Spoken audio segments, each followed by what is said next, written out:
Bom dia, professor, tudo bem? Nosso trabalho é sobre o sistema reprodutor feminino e nós vamos falar sobre o ciclo menstrual, né? Bom, eu vou começar falando sobre o ciclo menstrual, a introdução dele, que o ciclo menstrual basicamente é o processo, é contado como o primeiro dia de menstruação até o próximo dia anterior à próxima menstruação. Então, ele conta uns dias daí. Ele apresenta um processo natural do corpo, onde o corpo se prepara naturalmente para uma possível gravidez. E durante esse período ocorrem algumas mudanças hormonais que acontecem no corpo da mulher, como hormônios, né, que estimulam o amadurecimento dos óvulos, a preparação do útero, e caso não ocorra a fecundação, ele ocorre a eliminação do revestimento uterino, que é o que a gente chama de menstruação, né? Agora eu vou falar sobre a fase folicular, que é a fase onde a gente conta do primeiro dia até o dia 13, mais ou menos, que é a fase do primeiro dia de menstruação até a ovulação. Essa fase é caracterizada pelos crescimentos de folículos ovarianos, que é uma parte, são pequenas estruturas dos ovários que contêm os óvulos. Ela acontece pelo aumento pelo hormônio FSH, hormônio folículo estimulante, que é liberado pela hipófise. Enquanto os folículos vão se desenvolvendo, existe um folículo dominante, que é o que se destaca porque ele vai amadurecendo mais ainda durante o tempo, até ele estar pronto para liberar o óvulo. Ao mesmo tempo, o ovário ele produz estrogênio, que é um hormônio que ajuda a reconstruir o endométrio, que é a camada interna do útero, onde ele vai se preparar, vai preparar o ambiente para uma possível gravidez que venha a ter. Então, de forma resumida, a fase folicular envolve a maturação do óvulo e a preparação do útero, sendo essencial para a fertilidade feminina. A próxima fase é a fase ovulatória, que acontece por volta do 14º dia do ciclo menstrual, que ela é caracterizada pela liberação do óvulo. Então, aquele folículo dominante, ele vai receber um pico do hormônio LH, que é um hormônio também liberado lá pela hipófise, e ele vai se romper, liberando assim o óvulo. Esse óvulo, ele vai percorrer até as trompas de Falópio, aonde acontece a fecundação, caso haja um espermatozoide. Depois ele vai para o útero, mas isso é outra fase.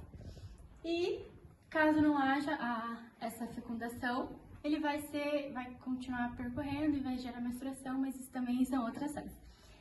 Essas duas fases são muito importantes para a manutenção do corpo e do organismo. Então, a fase folicular, ela prepara o corpo e o útero, e a fase ovulatória é o ápice da gravidez. Então, essas duas fases são muito importantes para a regulação do corpo, do ciclo menstrual e também da reprodução humana.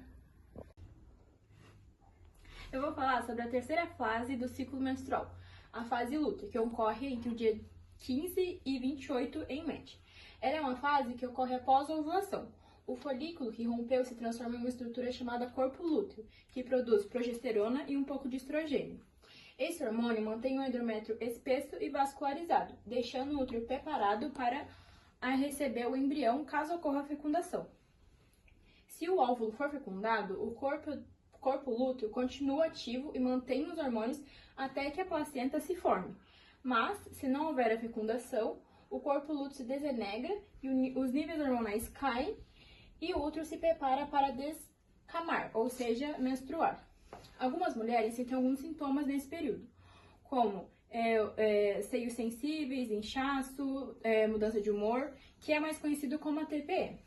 Portanto, a fase ela é praticamente a manutenção e a expectativa, esperando a formação ou não da gravidez. Portanto, concluímos que a fase menstrual dura em média de 1 a 5 dias e ela é um processo que marca o início de um novo ciclo. Ela ocorre somente se não houver a fecundação.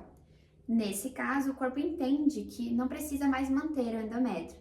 O endométrio é uma parte interna do nosso útero, um tecido interno, e ele passa a se descamar e, juntamente com outros tecidos, ele é eliminado na forma de menstruação. Então, durante esse processo, a adenohipófise, a parte anterior da hipófise, estimula a liberação de hormônios como o FSH, que é um hormônio folículo estimulante, e o LH, que é um hormônio luteinizante, como já falado anteriormente. Eles são muito importantes porque eles realizam a produção e o desenvolvimento de folículos ovarianos. Com o desenvolver desses folículos ovarianos, eles produzem estrogênio, o qual estimula o crescimento do endométrio. Vale ressaltar também que é após o 14º dia, em média, que ocorre o período de ovulação da mulher. Nesse período, os folículos ovarianos eles amadurecem completamente e se rompem, liberando ovócitos, que são as células reprodutoras femininas. Então, nesse processo, ele é estimulado pelo pico de FSH e de LH. Após a ovulação, o folículo rompido se transforma em um corpo lúteo, que passa a secretar progesterona e estrogênio, preparando o útero para uma possível gestação. Caso não ocorra a fecundação, o corpo lúteo se degenera, o que leva à queda dos níveis de progesterona e estrogênio, desencadeando uma nova menstruação. Então, a gente pode dizer que esse processo dura em média de 3 a 7 dias. Ele pode vir acompanhado de cólicas, cansaço, variações de humor, mas é claro que isso vai variar de mulher para mulher. Com isso, a hipófise entende que pode voltar a estimular a liberação de FSH e LH, reiniciando todo o processo.